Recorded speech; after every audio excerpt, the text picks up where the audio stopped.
Hello, everybody. Alongside my colleague Max Ballinger, I'm Ryan Storm. Today, we'll be talking about two perennial powerhouses in the video game industry, Mario Kart 64 versus Diddy Kong Racing. One must come out on top. Now, we're going to give one slight edge to one of these games. Let's see if you can figure it out before the end of the video. Diddy Kong Racing was released in November of 1997 for Nintendo 64. Diddy Kong Racing was developed and published by Rare. The game is a part of the racing genre and consists of a story mode and a multiplayer game mode. Diddy Kong Racing also consists of characters mostly from the Rare universe. These players are Diddy Kong, Tip Top, Conker, Banjo, Timber, and many more.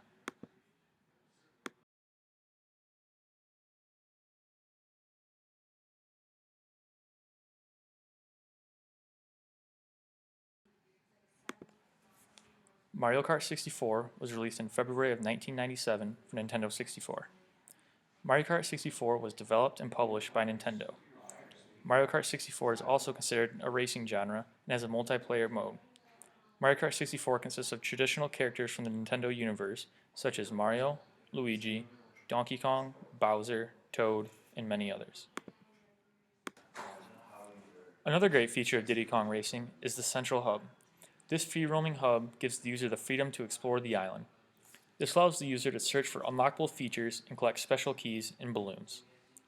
Instead of scrolling through a menu and choosing what to do, the user is able to roam the island on their car, hovercraft, or airplane and select what type of race they want to compete in. Free roaming the island will allow the user to stumble upon new areas and compete in challenges that they did not even know existed. Instead of the traditional one-car vehicle that typical games such as Mario Kart 64 employs, Diddy Kong Racing also implements hovercrafts and airplanes as possible vehicle choices. The car was a simple-to-control vehicle and it can drift.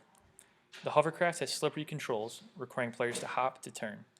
The hovercraft is not affected by off-road terrain, and it can ride on water and lava without losing any speed. Planes can fly over any terrain. They can turn the most sharply, and players can perform stunts with them. To recap what we've covered so far, Mario Kart 64 has the traditional race car, while Diddy Kong Racing has three types of vehicles, including the traditional race car, the airplane, and the hovercraft. In addition to having three vehicles, they have a central gaming hub that allows the user to explore the island looking for things such as golden balloons and hidden keys. Stay tuned for more. Timber the tiger's parents go on vacation and leave their son in charge of the island they live on, leaving him and his friends to race for fun. Their enjoyment is derailed when an evil pig wizard, named Wizpig, turns the four guardians of the island, Tricky the Triceratops, Bulber the Octopus, Bluey the Walrus, and Smokey the Dragon into his personal henchmen. The only solution available is to defeat Wizpig in an elaborate series of races that involves cars, hovercrafts, and even planes. Timber sends a letter to his friend Diddy Kong to call for help, and Diddy, in return, recruits his friend Banjo and Conker to help. They eventually complete all of Wizpig's challenges and defeat him, sending him back to his home planet. On the other hand, Mario Kart 64, you show up, you go to the track, and you see who gets to the finish line first. Not too exciting. Unlike Mario Kart 64, Diddy Kong Racing has boss races throughout the entire course of the game. The player can enter 4 different domains: Dino Domain, Snowflake Mountain, Sherbert Island, and Dragon Forest. At each domain, there will be a boss race. The player will face Tricky the Triceratops at Dino Domain, Bluey the Walrus at Snowflake Mountain, Bubbler the Octopus at Sherbert Island, and Smokey the Dragon at Dragon Forest. After all the boss races have been won, the player will be able to face off the main foe in the game, Wizpig, in the final boss race.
There are two secret characters in Diddy Kong Racing.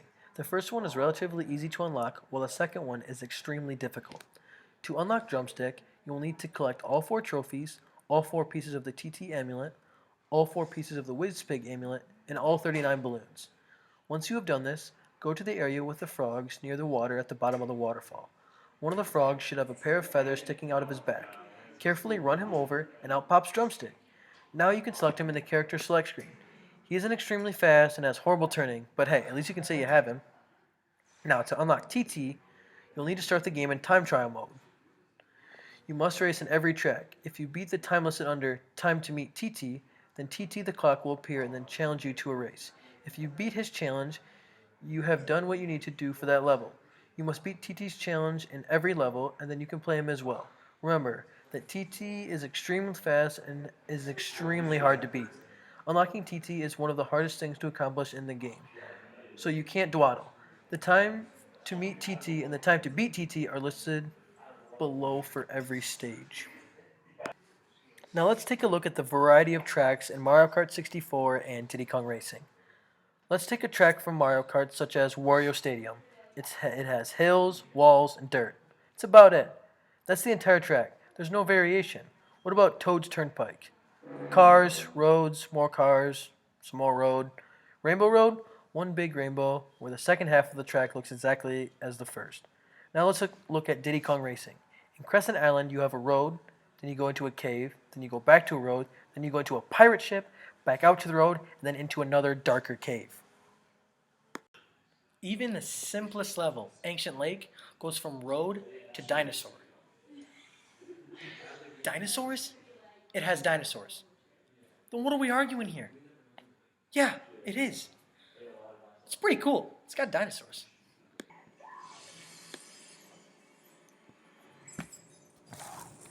As we stated before, Diddy Kong Racing has 3 different types of vehicles: race car, hovercraft, and airplane.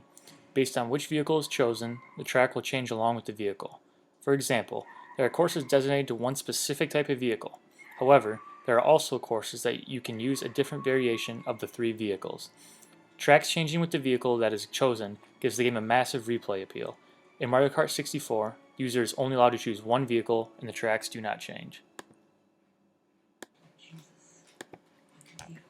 Mario Kart 64 is notorious for its negative feedback loop. This means that if you're in the back of the pack or last place, you are most likely to get the best power-ups such as the blue shell. If you are in first place and beating the rest of the pack, expect a lot of bananas to come your way. This style of play rewards the players in the back of the pack by giving them the best power-ups and a legitimate chance to come back and win the race. However, if you are in first place, do not be surprised to get hit by a blue shell and other red shells right before you cross the finish line, sending you to the back of the pack. In Diddy Kong Racing, however, there is a strategy involved with power-ups. The user has a choice based on the color of the balloons as to which power-up they want. The red balloons contain rockets and missiles. The blue balloons contain turbo boosts. The green balloons contain oil slicks and mines. The yellow balloons contain defensive power-ups such as a barrier or force field. The rainbow balloons are magnets that attract opponents and either pulls them backward or catapults you forward. And boys that sit in the back in Com 255A, we hope you're watching closely because Ryan's about to declare a winner. Mario Kart 64.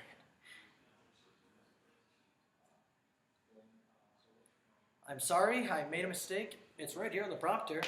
Diddy Kong Racing is your champion. Hope you enjoyed our video.